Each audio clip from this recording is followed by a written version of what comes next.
Today's episode of the Natural Habitat Podcast is brought to you by Dr. J's Rolling Trays. Dr. J's Rolling Trays are a super fresh way for you to wrap up your weed. If you have been rolling weed on magazines and DVD cases for years and you're looking for a better and fresher way, then you have found it. Dr. J's Rolling Trays. You can get your own at rollingtrays.com. Use the code NHP and save 10%. All right? Go there. Do it. Let them know that we sent you.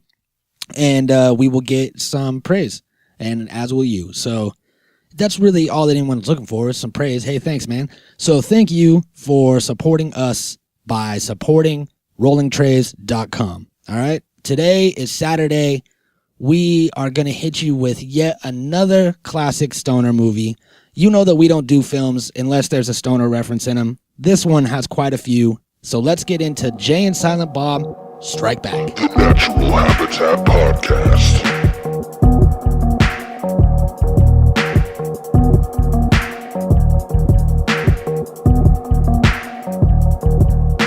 The Natural Habitat Podcast.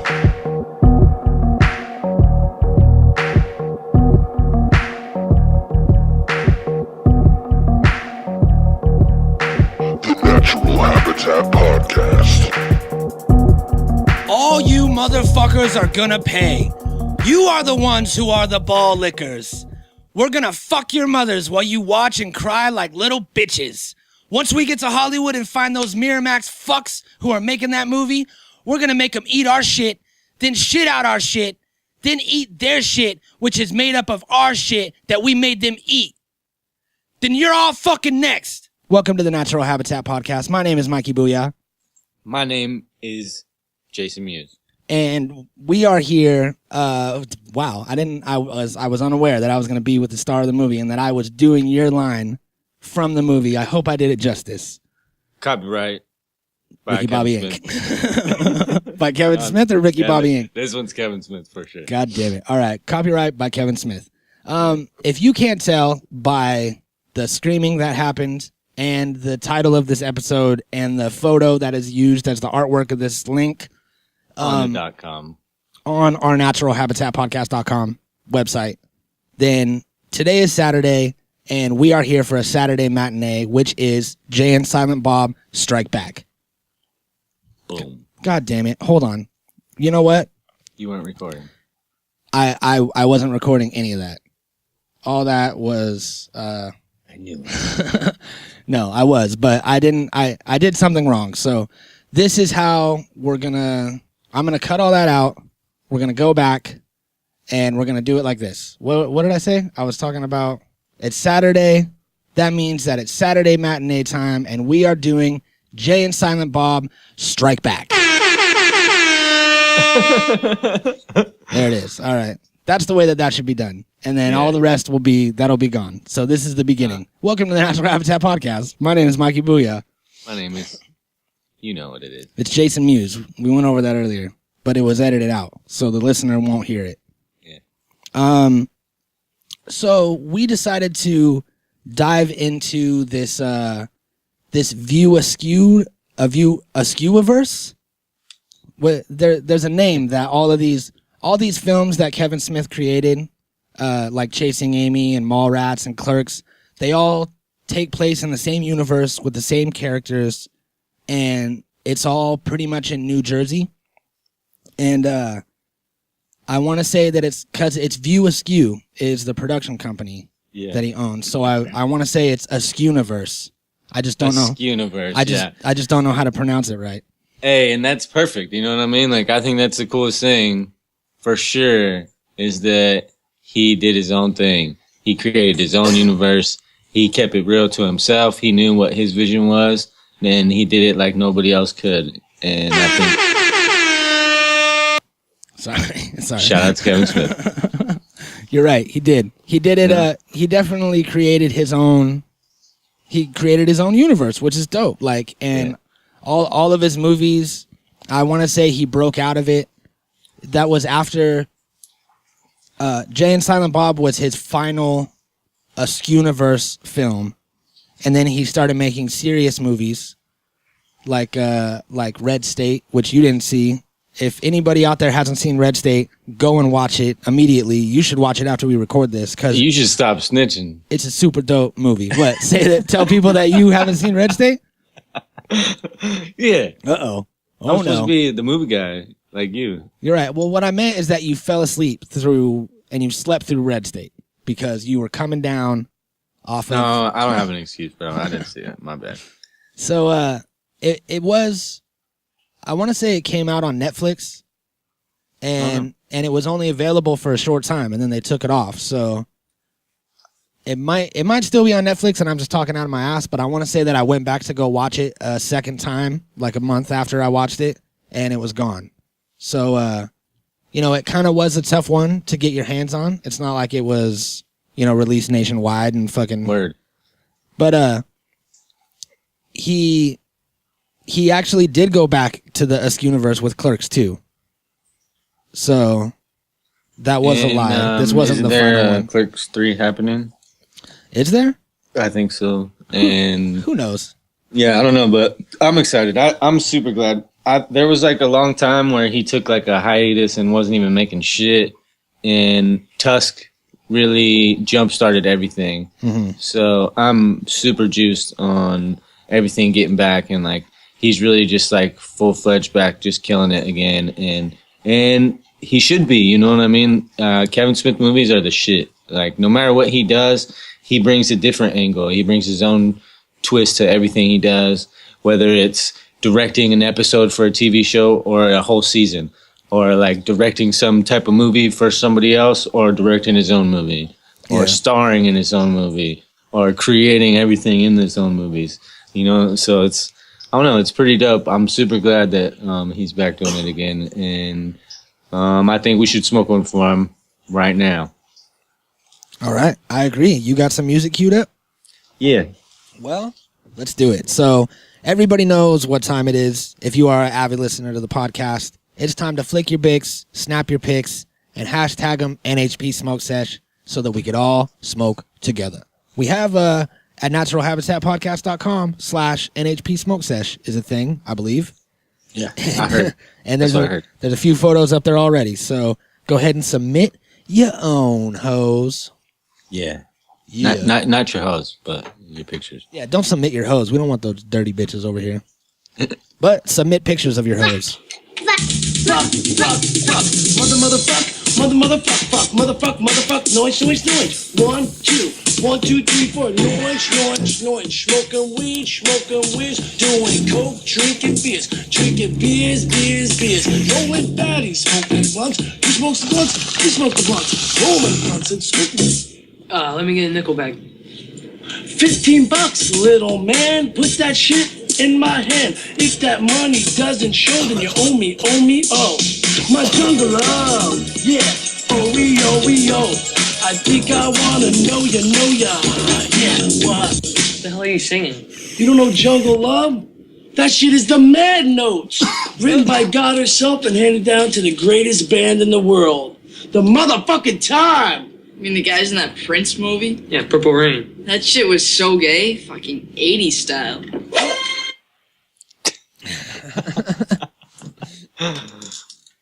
Cool smoke sesh. Yep, that was that song. Fucking everybody was singing that song forever when this movie came out. Yeah. I don't know what year did this come out? 97 or no? What year did this come out? This came out in 2001. Oh wow, yeah. So Yeah, it was a little late. yeah, Well, that's wait. still a long time ago. So Ben Affleck and Matt Damon, there's a lot of talk. This is always the number one thing that's brought up is that they did this movie as a favor for Kevin Smith because Kevin Smith was the one who brought the script for Good Will Hunting to Miramax Yeah, and got them the pretty deal. dope.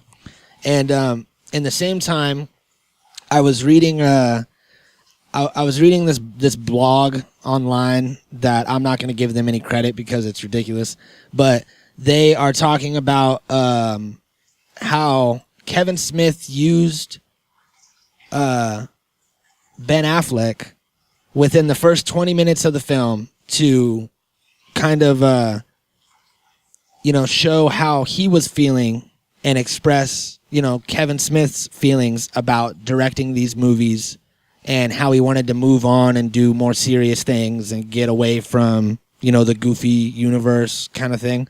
And when Ben Affleck has the whole spiel about how he's like, why would I want to keep writing about characters whose central preoccupation are weed and dick and fart jokes? I mean, you got to grow, man. Don't you ever want anything more for yourself? And blah, blah, blah, and like going on.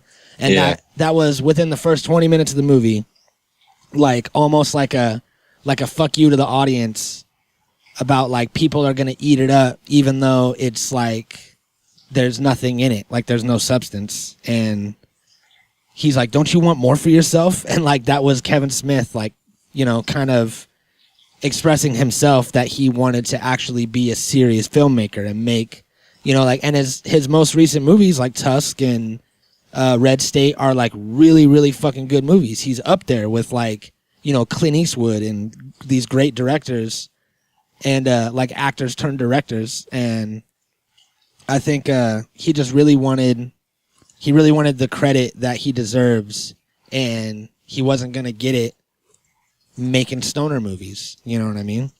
Because he was also before his time. This was 2001. So stoner movies weren't accepted like they are today. I think that, if this came out today, it would have been, a whole different thing. Right. So there's many reasons to watch this movie, but I think that the top reason for me would have to be Eliza Dushku, because Eliza Dushku is probably one of the sexiest girls ever that I've ever seen in the history of film. I'm like super attracted to her for some reason, and she's not like there's girls that are way hotter than her, but for some reason I'm like way attracted to her. And like Wrong Turn is my favorite horror movie, and she's the main bitch in it. That's why I have 2 copies of the DVD, just in case if something happens to one, then I have another one. And I think we should get her on the show, bro. Yeah, we should, because she's super hot, she's super talented, and she has great hair. I don't think she's gonna come on the show now that I said all these things. But so no. Hey, I got the coolest fact of them all. All right, what is it? This was the first movie that Princess Leia and Luke appeared in together since Star Wars. Dang, that's crazy. Since the original, yeah. And do you know who Carrie Fisher played in this? No, I'm trying to remember. Oh yeah, she was the nun. Yeah. It's crazy, right? Like, yep. I didn't even realize that. I forgot all about that. I don't think anybody did, because she looked all like weird looking. She looked all like, it did not look like her at all. All proper in her nun attire. Yeah. So I don't know. I thought that was really cool. Yeah, that is cool. Super cool Star Wars fact. So this has been called the perfect party film, whether you're smoking or drinking or whatever, because it has all the factors that you would want in a film like that. It's easy to follow, all right? You can talk throughout the movie and still look at it and figure out what's going on with no confusion. You don't have to follow it or anything. The movie doesn't need to be paused for bathroom breaks. You can just get up and go and leave, and it's like you can come back and everything will be fine. The movie gets funnier as you get higher or drunker. And, like sometimes you get high and you get drunk and a movie gets like deeper and like more sad when it really shouldn't be. You know what I mean? Yeah. You sit there and watch like an inspirational movie, but it really turns sad. And you're like, man, that guy didn't have a fucking dad, man. What the fuck? And you're like crying and shit. And it's also quotable. So that, movies that are really quotable, there's a lot of like things that pop up. Plus a role that is often forgotten in this movie is Will Ferrell as the game warden. Yeah. Yeah. Just being crazy as fuck. He's like one of my all-time favorite characters ever. Yeah. Yeah. Will Ferrell is like just that dude, like he could play in everything, even if it's a small part like that, and just own it. You know what I mean? He's the man of like a million faces or something. You know what I mean? Like something about him. It's crazy. Yeah. And he did a good job. Yeah, there was a lot of, high profile cameos. Yeah, super a lot. Yeah, Chris Rock was in it. Carrie Fisher.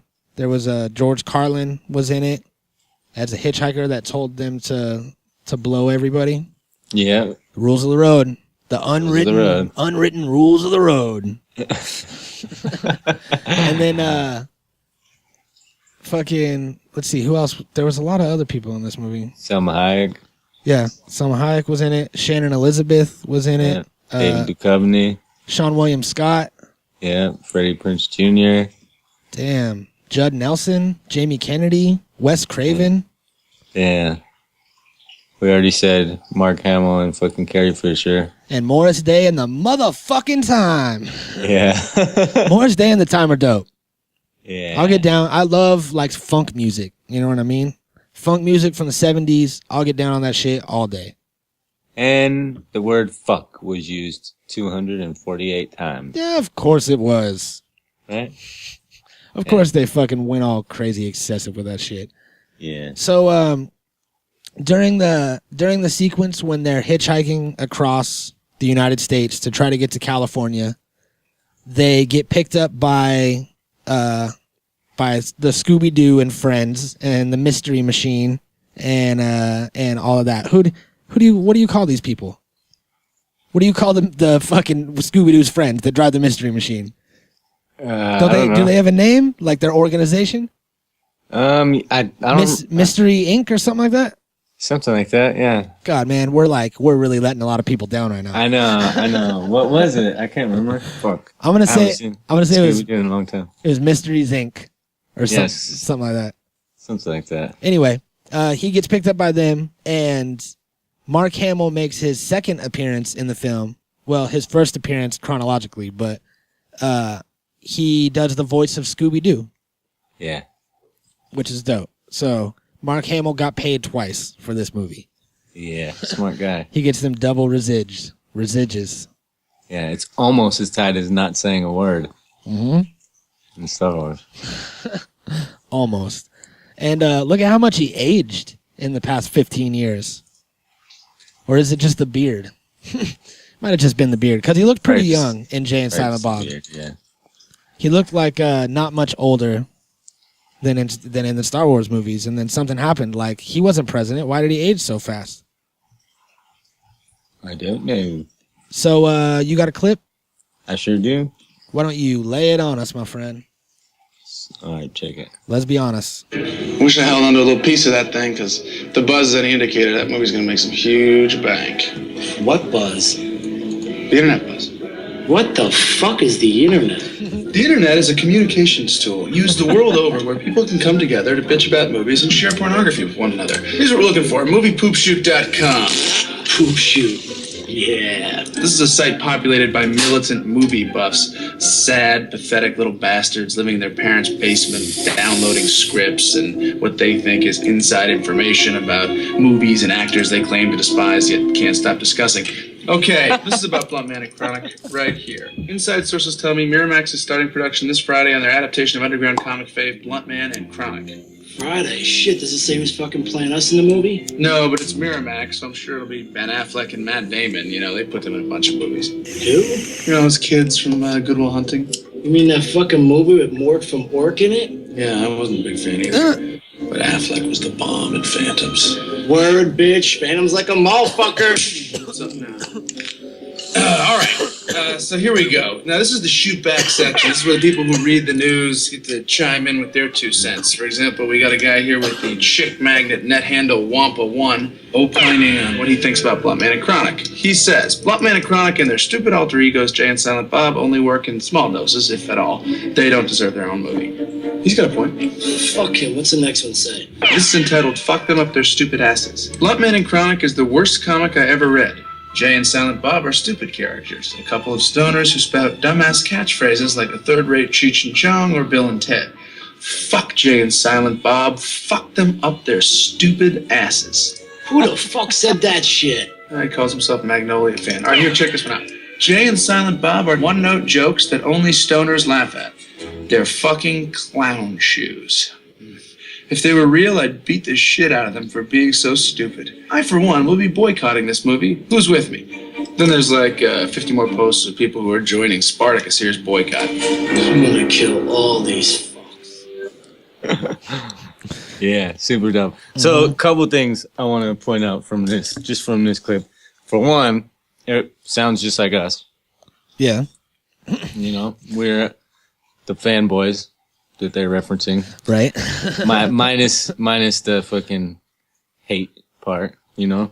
And then also the fact that, you know, that the Smodcast, you know what I mean? Like Kevin Smith is a huge part of the podcast realm, and a lot of this like stems from that, you know, like the message boards and the things that he's talking about, and like the way people fucking vent and review and rate everything, and like, you know what I mean? Like that's really what's like how podcasts were born in the first place, and that's like where all that shit came from.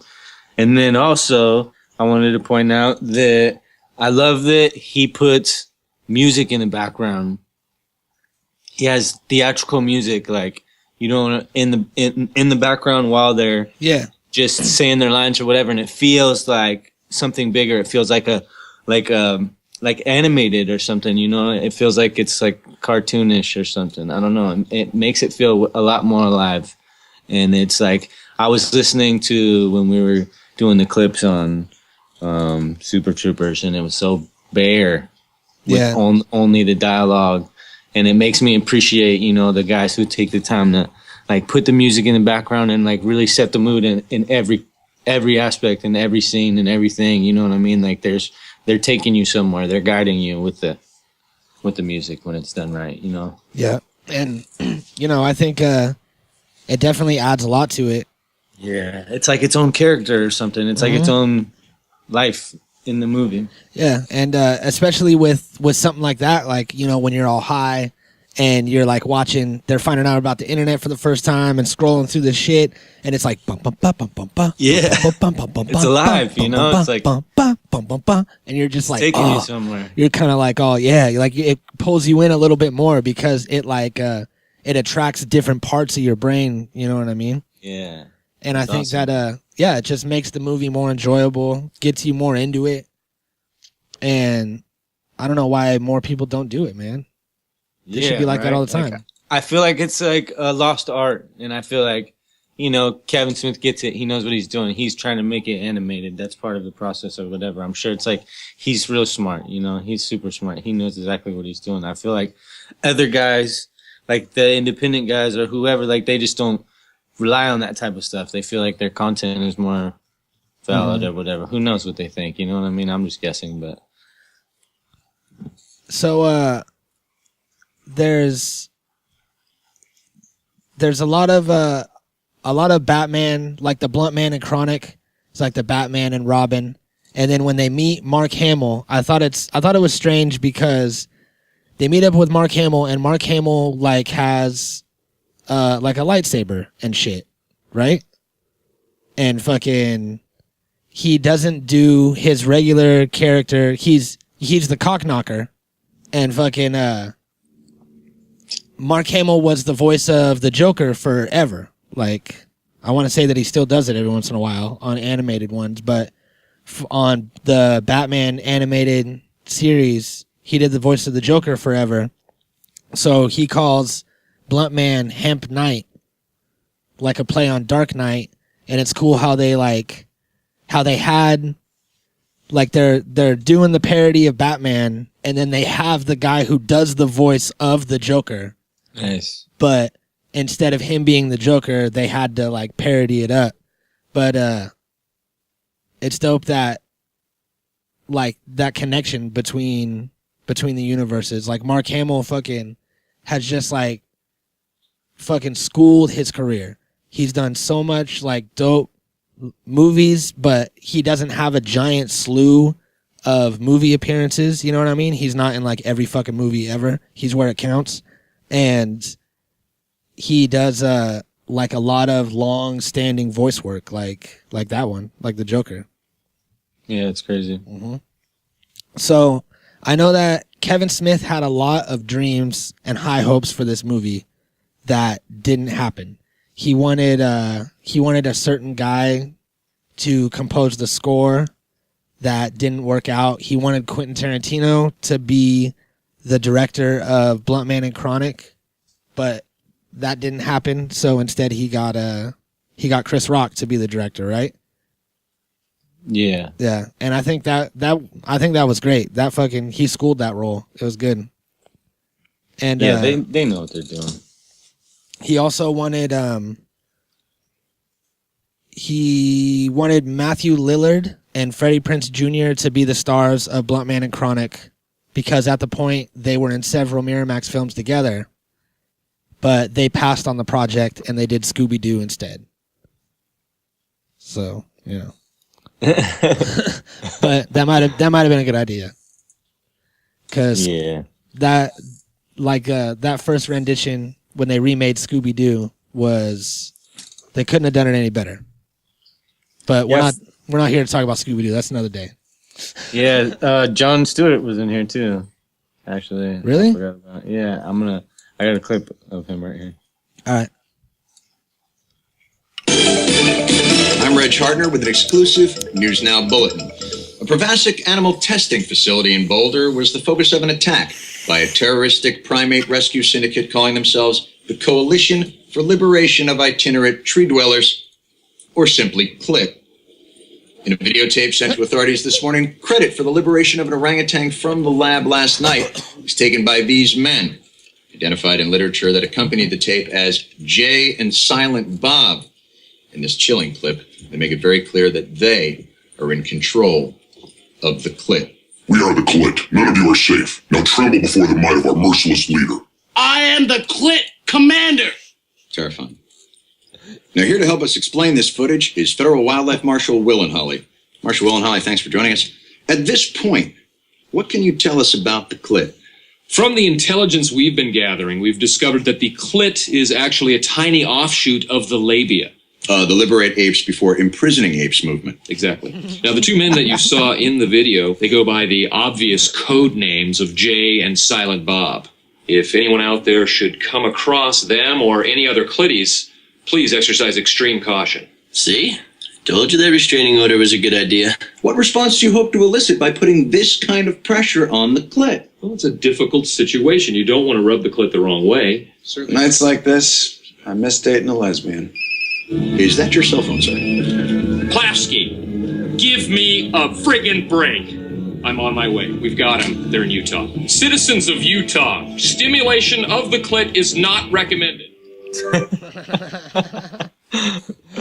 So many people in this movie. So funny. Yeah. I bet it was so much fun too. Imagine being on the set of a movie like that. Right? It's one of those another one of those like acting families, you know what I mean? Yeah.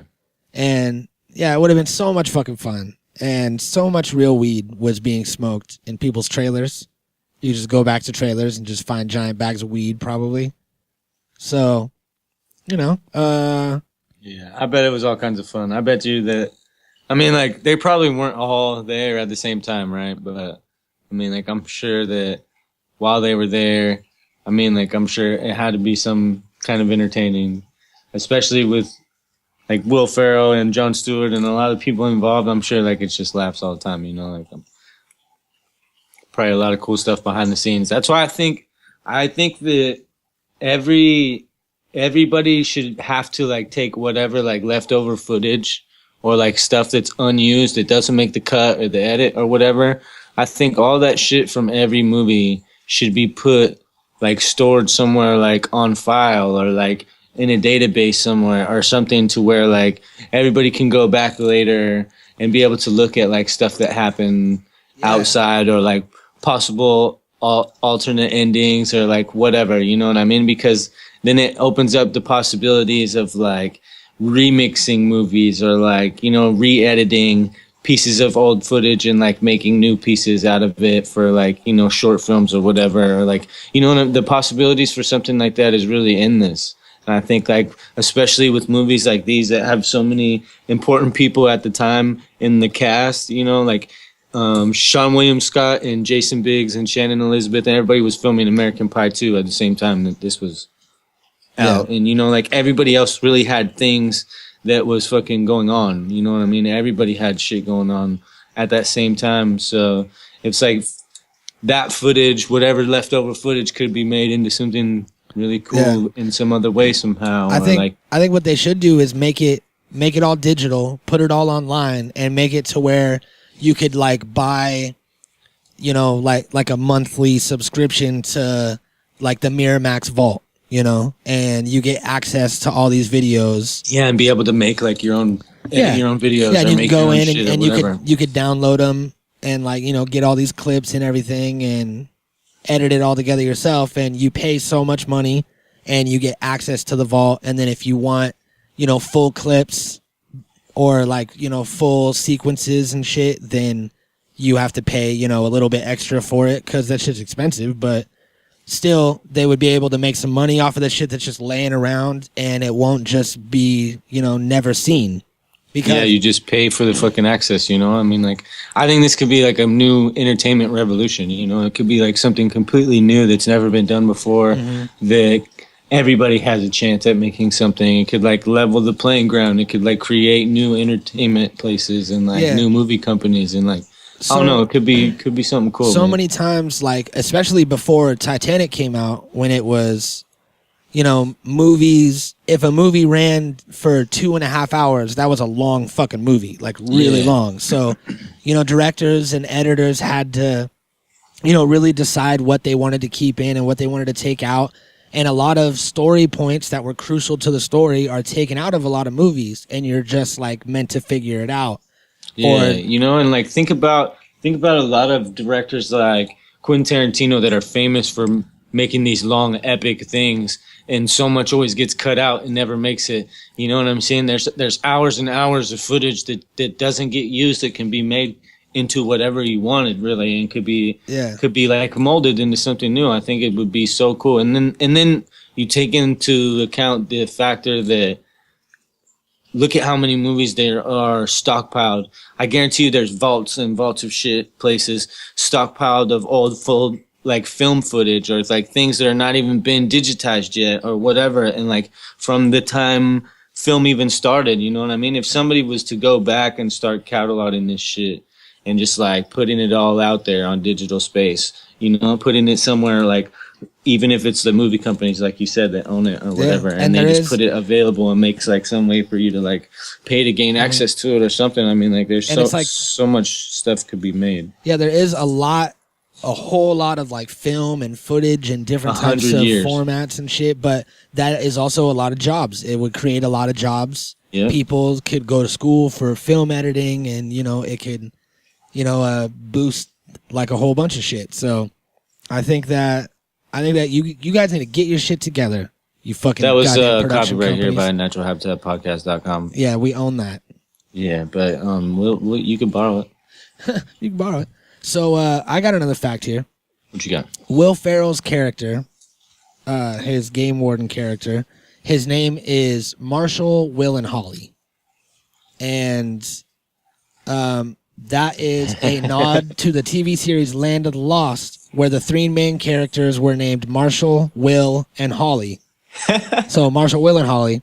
And in 2009, so that was 8 years after this movie came out, Will Ferrell did Land of the Lost. Which was an epically funny movie. I love it. Fuck yeah. The scene where fucking him and Danny McBride and Chaka are in the pool and they're drinking like that shit. Yeah, I'm down. They're drinking the pineapple, and they're all like, "Are you a cop, Chaka?" You gotta tell me. So funny, Chaka. That's not an answer, Chaka. Man. That's your name. Yeah. Yeah. So that's a good one. That's dope. That you know he didn't even know that he was gonna be in that movie, and that it was gonna be so epic later on that he was gonna be in that remake.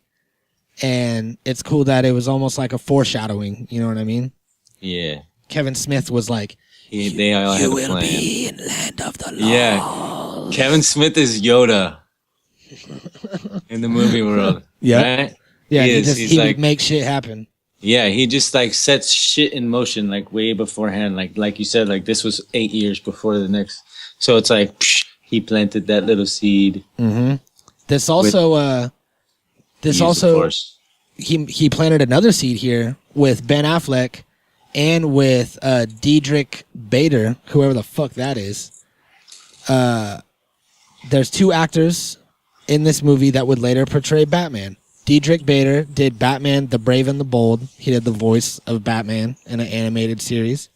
And then Ben Affleck is the new Batman now. So it's funny that they did the Blunt Man and Chronic Batman references. Ben Affleck was in the movie. He did the whole spiel about Blunt Man and Chronic, and then now he's Batman. So Kevin Smith was like, "You will be Batman." And then now, look at him now. He's fucking Batman. I know, right? All right, I got another clip. Yo, man, I'm hungry. Where can we get some breakfast? Who's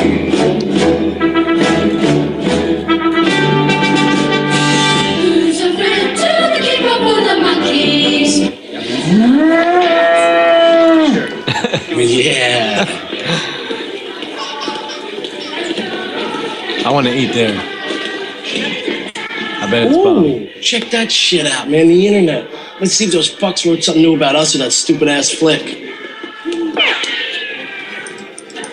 Any movie based on Jay and Silent Bob are gonna lick balls because they both, in fact, lick balls. Motherfucker. It's time we wrote something back. Type this shit down. All you motherfuckers are gonna pay. You are the ones who are the ball lickers.